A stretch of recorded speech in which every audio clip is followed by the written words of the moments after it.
13e édition de la FEBAC, le président de la commission d'organisation fait le point. Le Haut Conseil islamique du Mali a organisé le forum sur la réconciliation à Mopti du 16 au 18 janvier. 7000 personnes ont fui l'Inégoudar après l'attaque terroriste. Bienvenue à toutes et à tous et merci de nous choisir pour votre source d'information.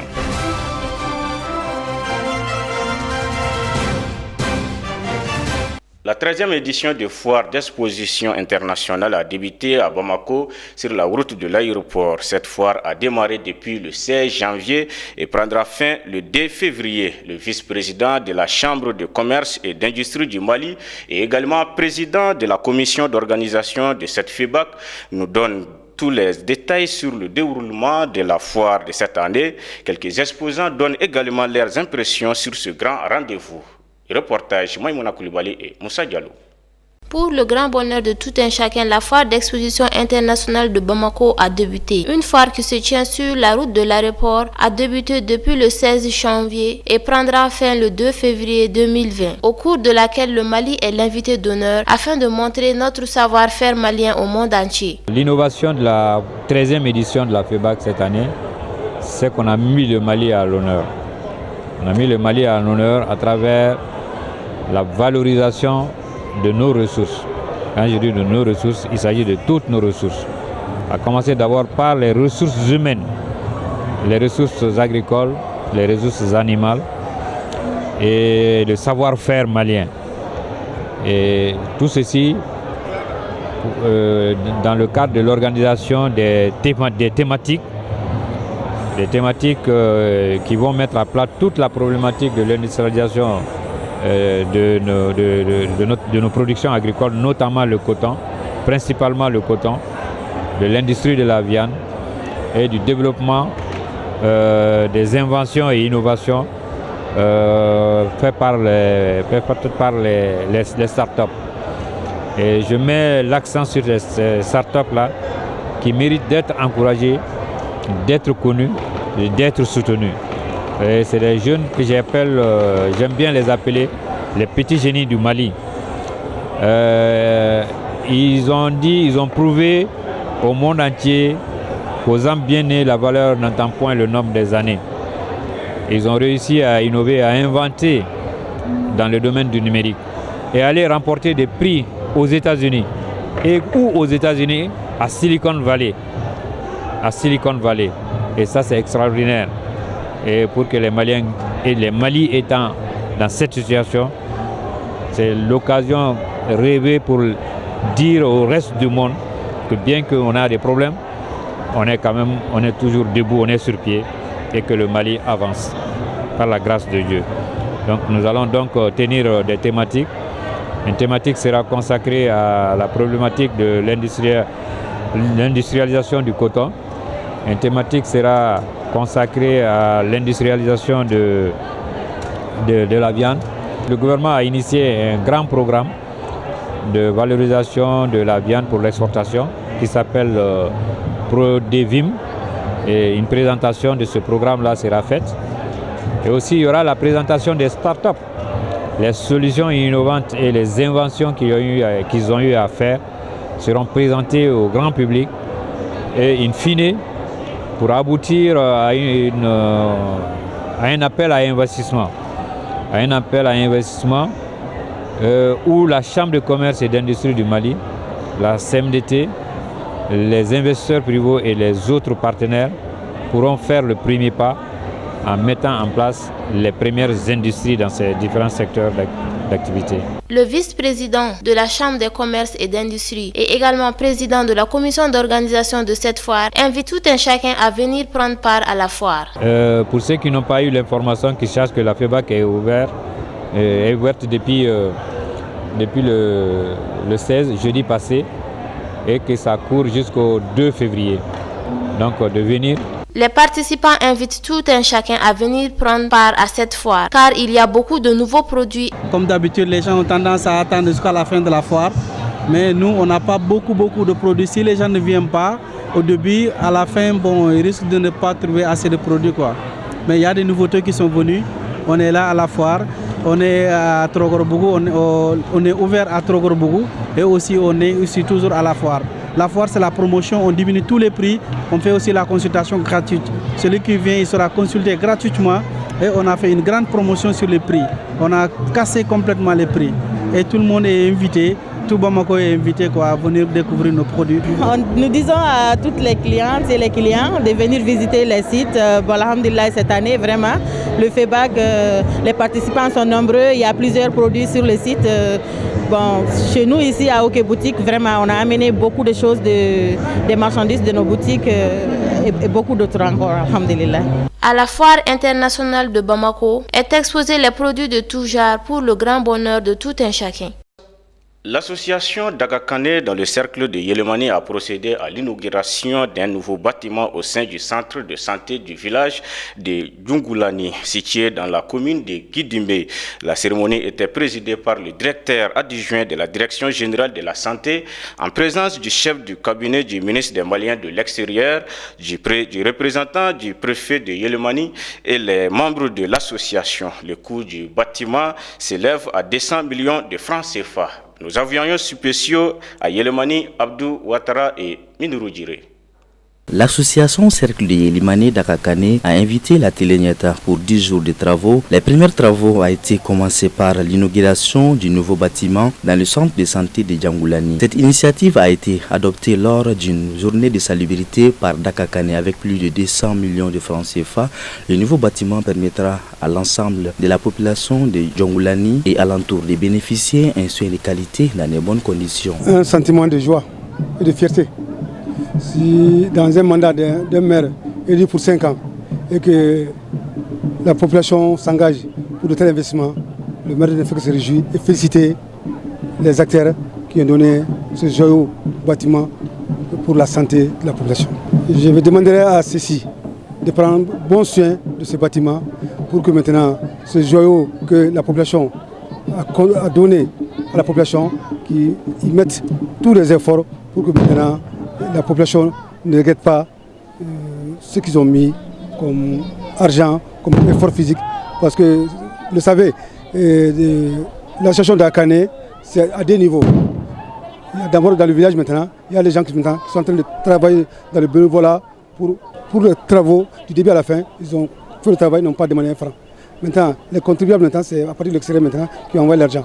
Donc maintenant, à ce niveau maintenant, je vais demander aux personnes maintenant de prendre bon soin du bâtiment pour l'intérêt de la population. Au nom du ministre de la Santé et des Affaires sociales, pour procéder à l'ouverture de ces bâtiments construits par les ressortissants de Djangulani réunis dans l'association Dagakane au profit du CESCOM de Djougani. En effet, mesdames et messieurs, le Mali a adopté le 15 décembre 1990 sa déclaration de politique de santé et de population. Cette politique est basée sur l'approche programmée qui, contrairement à l'approche projet, est plus globale, plus intégrée et vise un développement harmonieux et durable du secteur de la santé et de la solidarité et de l'action humanitaire et de la promotion de la famille. Elle ambitionne de résoudre les problèmes prioritaires de santé du pays, ce qui a été réconforté par la loi d'orientation sur la santé numéro 02-0449 du 22 juillet 2002 qui précise ces grandes orientations sur l'amélioration de la santé des populations, l'extension de la couverture sanitaire et de la recherche d'une plus grande viabilité et une meilleure performance du système de santé. Met l'accent sur l'offre de soins, l'utilisation et la qualité des services de santé. Il s'agit d'augmenter l'offre et l'utilisation des services de santé de qualité répartis de manière équitable et répondant aux besoins des populations. La construction de ce bâtiment s'inscrit dans ce cadre et permettra sans nul doute d'améliorer la qualité des prestations des services à l'endroit des populations des 17 019 habitants de l'aire de santé de Djangulani. Le soutien de l'association Cercle de Yelemani Dakakane avec leurs efforts de tous les jours montre l'importance que les Maliens de la diaspora accordent de telles initiatives et encouragées par les autorités de l'État. Monsieur le ministre me charge de vous transmettre, monsieur le maire, d'abord tous ces remerciements pour l'honneur que vous lui faites de lui présider cette activité. Il vous adresse à vous et à votre population et à la diaspora de la France toutes ces félicitations, ces encouragements pour des actions salvatrices de telle envergure.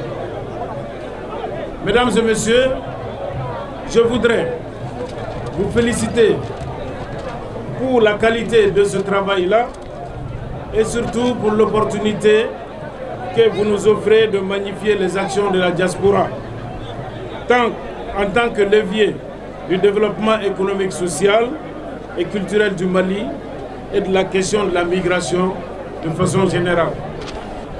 Mesdames et messieurs, distingués invités, la présente rencontre s'inscrit dans le cadre de la promotion de l'engagement de notre diaspora avec la mise à disposition de cette infrastructure combien utile et nécessaire. Aujourd'hui, nous célébrons encore l'engagement de la diaspora en vue de montrer comment elle peut contribuer de manière significative à transformer la vie socio-économique de notre pays, de nos nations, à travers des initiatives fondées sur des objectifs partagés avec le gouvernement. Faire de la migration un véritable atout pour le développement, facteur de croissance et de réduction de la pauvreté, telle est la vision des plus hautes autorités du Mali. Cela passe évidemment par la recherche de synergies d'action de tous les acteurs et dans cette démarche, la diaspora constitue le pilier central. Au nom du gouverneur de la région de Caille, du préfet du cercle de Yélémani et au mien propre de souhaiter la bienvenue et un agréable séjour à toutes les délégations ici présentes en vue de donner un éclat particulier à cette cérémonie. En effet, c'est avec le plus grand plaisir que je préside ce matin la cérémonie d'inauguration d'un nouveau bâtiment construit dans l'enceinte de la cour du CESCOM de Dionkoulani, commune rurale de Kidimé. Aussi, je profite de cette occasion qui m'est offerte pour présenter à l'ensemble des populations du cercle de Yélémani mes vœux de bonnes et heureuses années 2020. Honorables invités, mesdames et messieurs, les inaugurations sont toujours des moments très particuliers et je mesure aujourd'hui par l'importance de votre présence, par la qualité des intervenants qui m'ont précédé, par la force aussi de leur investissement collectif dans la réalisation de ce projet, la dimension symbolique que revêt cet instant pour toutes celles ou tous ceux qui sont à l'origine de ce nouveau bloc. Pour ceux qui l'ont pendant des années accompagné de leur volontarisme, comme pour ceux qui ont attendu avec impatience de le voir ouvrir ses portes le 19 janvier 2020. Qu'il s'agisse des agents de la santé qui y travaillent, des élus, des partenaires au développement, des habitants du village de Dionkoulani et ses environs. Dakakane, comme son nom l'indique, le progrès. Cette association est toujours à pied pour faire sortir des populations du cercle de Yélémani dans les souffrances pour développer l'ensemble du dit cercle. On a construit ces bâtiments ici à Dionkoulani pour donner à cette population un hôpital qui est capable de donner la meilleure pour la santé de cette population. Car avant, on avait de l'hôpital, mais ce n'était pas aussi bon que ça. Donc la population a décidé de donner à cette population, de donner à ces cercles, de donner à ces réseaux, de donner au Mali un hôpital vraiment digne de ce village, qui est capable d'accueillir vraiment des centaines de personnes à la fois. Donc c'était ça notre but et Dieu merci, on a réalisé ça. Ce travail a été financé par l'association de Dakakane, Djongolo Kantra de Dakakane. C'est vrai par l'appui de Cercle de Dakakane International. Mais l'initiative a été commencée par l'association de Dakakane. Et le coût peut s'élever jusqu'à plus de 200 millions de francs CFA. Donc vraiment, ça a été donné par l'association de Dakakane, rien que l'association de Dakakane. C'est vrai que certaines personnes ont participé qui ne sont pas membres de Dakakane, mais l'initiative, c'est Dakakane qui a pris l'initiative et c'est Dakakane qui a beaucoup aidé ce travail. Ce cercle est pour nous, c'est à nous de bâtir ce cercle. Sans nous les jeunes, on ne peut pas aller très loin. Donc je lance un appel à mes frères et sœurs de se donner la main, de ne pas écouter les gens qui pensent à leur propre intérêt, de ne pas écouter les gens qui pensent à leur poche, mais de penser à notre avenir. Sans nous, rien n'est possible. Bakary Djambo, porte-parole international, toujours prêt à se sacrifier pour les cercles de Yelimani ainsi que tous les endroits en difficulté. Après l'inauguration de ce nouveau bâtiment, nous vous montrerons les initiatives et les projets entrepris par l'association d'Akakane. À l'initiative du Haut Conseil islamique du Mali, le forum sur la réconciliation s'est tenu du 16 au 18 janvier 2020 à Mopti. La rencontre a enregistré la présence de milliers de participants, tous souciés de la réconciliation nationale. Notre envoyé spécial, Amadou Niamele, nous fait le point de la première journée sur les images de Salif Niari. Ils étaient plus de 400 participants venus des 4 coins de la 5e région et du Mali pour prendre part à ce grand forum du Haut Conseil islamique du Mali sur la réconciliation à Mopti. En prélude à la grande cérémonie d'ouverture du forum sur la réconciliation, les travaux de la 2e session de la conférence nationale des ulémas a eu lieu. Cette deuxième rencontre va aborder des sujets allant dans le sens de trouver des solutions et des mécanismes dans le cadre de stabilité et de la paix au Mali. Et le premier sujet qui serait développé, ça c'est le concept même de la paix au Mali. Donc ça serait des tables rondes scientifiques qui vont réunir tous les oulémas du Mali afin de débattre de ces sujets et sortir avec une déclaration qu'on va appeler déclaration de Mopti allant dans le sens de la stabilité et de la paix au Mali. Quelques heures plus tard, dans l'après-midi, la salle Souri Bamba a reçu les participants à la recherche de la paix et la réconciliation pour l'ouverture officielle du forum.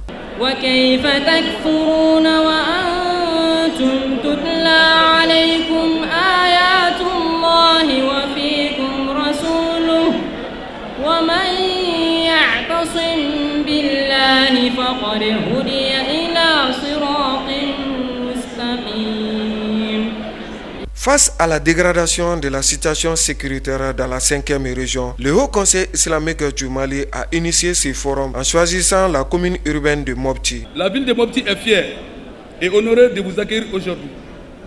Je voudrais saisir cette belle opportunité pour saluer hautement votre sens élevé du devoir, votre détermination, votre engagement et votre disponibilité à servir notre cher pays à un moment très crucial de son histoire. Qu'il me soit également permis de rappeler que les conflits intercommunautaires au centre du pays ont entraîné des situations humanitaires difficiles, insécurité, difficulté d'accès aux infrastructures sociales de base. En effet, l'islam est une religion de paix, d'amour et de fraternité. Et c'est une obligation pour nous, musulmans, d'apporter leur aide à leurs frères, leur soutien et leur existence. C'est pourquoi je me réjouis de cette belle initiative du Haut Conseil islamique de s'investir dans la recherche des solutions aux conflits intercommunautaires. Le gouverneur de la 5e région, général Abdoulaye Sissé, s'est focalisé sur les difficultés de la région, notamment les écoles formées. Il me paraît opportun de signaler ici que les groupes armés terroristes établissent de manière erronée un lien entre l'éducation classique dispensée dans nos établissements scolaires et l'insécurité qu'ils entretiennent. De même, ils mettent en cause des modes de vie, des us et coutumes établis dans nos communautés depuis des siècles et font obstacle à la jouissance par les citoyens de droits fondamentaux reconnus comme l'éducation et certaines libertés publiques et individuelles. Cette situation s'est aggravée depuis ces 3 dernières années dans la région de Mopti, causant l'arrêt de plusieurs activités socio-économiques et culturelles, la fracture du tissu social fortement ancrée et surtout la fermeture de plusieurs écoles, privant ainsi des milliers d'enfants de leur droit à l'éducation. À la date du 31 décembre 2019, on dénombrait 670 écoles fermées dans la région sur 2048. Cela par la faute de l'extrémisme violent et du terrorisme pour la plupart. L'imam Mahmoud Diko, président d'honneur du Haut Conseil islamique du Mali, a clôturé cette cérémonie en lançant un appel aux groupes armés pour la réconciliation. Lancer un appel du fond du cœur à nos frères et à tous nos frères, tous ceux qui ont pris les armes contre la République, quel que soit le motif, je leur demanderai humblement aujourd'hui de déposer les armes. Le peuple malien est fatigué, le sang a coulé, le sang de beaucoup de nos sangs a coulé. Aujourd'hui, on revient à l'essentiel, c'est de nous mettre ensemble pour ce qui veille. Ce qui veille, c'est la stabilité, c'est le vivre ensemble, c'est le développement de notre pays. Je vais profiter de cette tribune pour lancer cet appel. Au cours de ces forums, les participants vont examiner les propositions afin de trouver une solution durable pour cette crise. L'association des revendeurs de cartes de recharge à Marseille a célébré hier à l'après-midi, 19 janvier 2020, son 10e anniversaire. La rencontre a eu lieu à côté de l'école publique de Kalabankoura sous le thème « On aime notre travail, aidez-nous à les sauvegarder ». Reportage. Pour la défense des intérêts des revendeurs de cartes de recharge que la Marseille a vu le jour depuis le 19 janvier 2010, 10 ans d'existence, le président de la Marseille de la commune 1 du district de Bamako a relaté l'historique de cette décennie et lancé un appel réconciliateur à l'endroit des autorités et leurs partenaires. Bon, comme mon président l'a dit, 10 ans, ce n'est pas 10 jours. Vraiment, nous sommes vraiment contents aujourd'hui de recevoir ce beau monde et qui nous accompagne aujourd'hui pour ces 10 ans d'anniversaire. Un grand plaisir pour nous. Bon, pendant ces 10 ans, on peut dire que nous avons eu des satisfactions, comme nous avons eu des problèmes aussi. Donc, dans toutes choses, il y a des difficultés. Comme vous le savez bien, nous avons 3 opérateurs, Orange Mali, Malitel, Télécel. Nous avons eu des difficultés avec les 3 réseaux. Bon, alhamdoulilah, souvent on parvient à résoudre ces problèmes. Des fois aussi, bon, nous lançons un message très clair à l'endroit de nos autorités de penser à la jeunesse malienne parce que la plupart de ces travailleurs sont des jeunes qui parviennent à nourrir leur famille et à travers ce boulot. Donc, s'ils peuvent vraiment nous accompagner, souvent suivre comment ça se passe, ça nous fera plaisir pour le bonheur de tous. Dans une déclaration lue par le secrétaire général, la Marseille a remercié tous ses anciens et nouveaux, sans oublier les forces armées de la sécurité malienne. L'association, dans une plaidoirie, demande de sauvegarder le travail pour le développement du pays. En ce jour, dimanche le 19 janvier 2020, jour de fête certes, mais nous voulons aussi profiter de l'occasion de dire aux opérateurs merci. Et nous leur demandons de nous aider à sauvegarder notre emploi. Un emploi grâce auquel nous avons fondé des foyers et créé un espoir pour une panoplie de liens sociaux.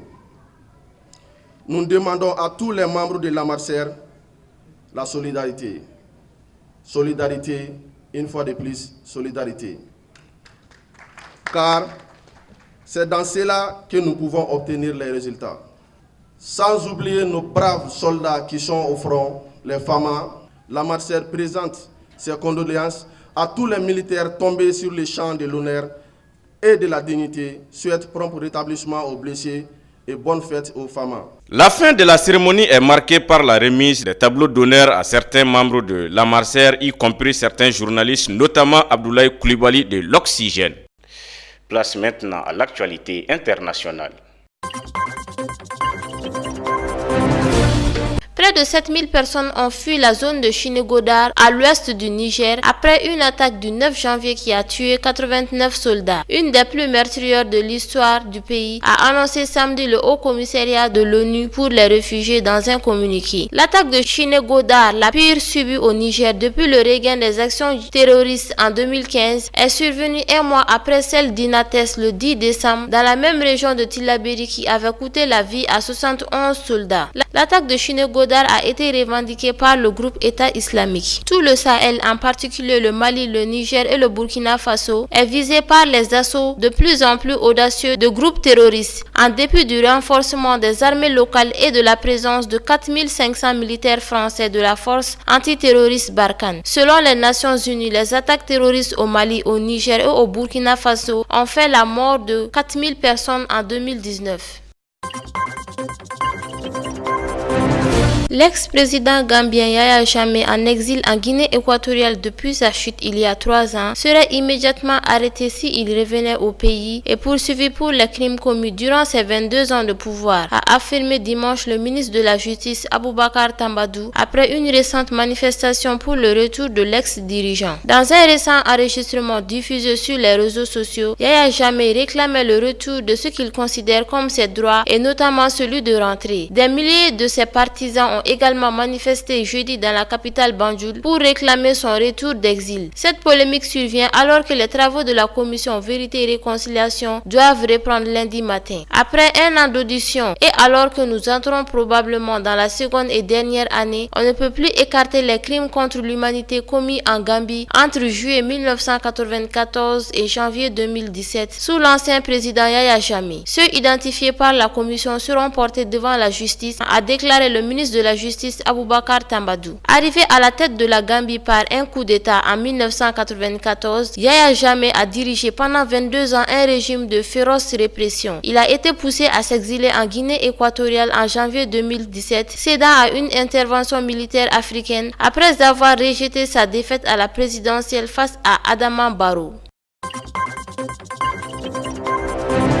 Lors d'une conférence sous l'égide de l'ONU à Berlin, 11 pays dont la Russie et la Turquie ont convenu qu'il n'existait pas de solution militaire à ce conflit qui déchire la Libye depuis près de 10 ans, a déclaré la chancelière allemande Angela Merkel à l'issue d'une demi-journée de discussion. Les participants ont aussi appelé à un véritable cessez-le-feu permanent sur le terrain qui se fait attendre malgré l'entrée en vigueur le 12 janvier d'une fragile trêve entre belligérants. Pour s'assurer du respect effectif et durable de la fin des hostilités, des rencontres interlibyens entre représentants militaires des deux camps devraient être organisées prochainement. Une invitation sera lancée dans les prochains jours, a assuré Antonio Guterres, secrétaire général de l'ONU. Pour la consolidation du cessez-le-feu, l'émissaire de l'ONU avait appelé les deux camps rivaux à former une commission militaire composée de 10 officiers, 5 de chaque côté. Les noms des candidats respectifs ont déjà été communiqués aux Nations Unies. Selon les informations de RFI, des invitations seront adressées pour la tenue de la première réunion le 28 et le 29 janvier à Genève. Cette commission aura pour mission de définir sur le terrain les mécanismes de mise en œuvre du cessez-le-feu. Elle aura également la lourde charge de réunifier l'armée et les forces sécuritaires. Elle doit œuvrer à dissoudre les milices. Mission difficile en Libye, pays pris en étau par des dizaines de formations armées. Dimanche soir, des tirs d'artillerie nourris ont été entendus sur certaines lignes de front au sud de la capitale. C'est la fin de cette édition. Merci de l'avoir suivi et bonne suite des programmes sur Nyota TV. À bientôt.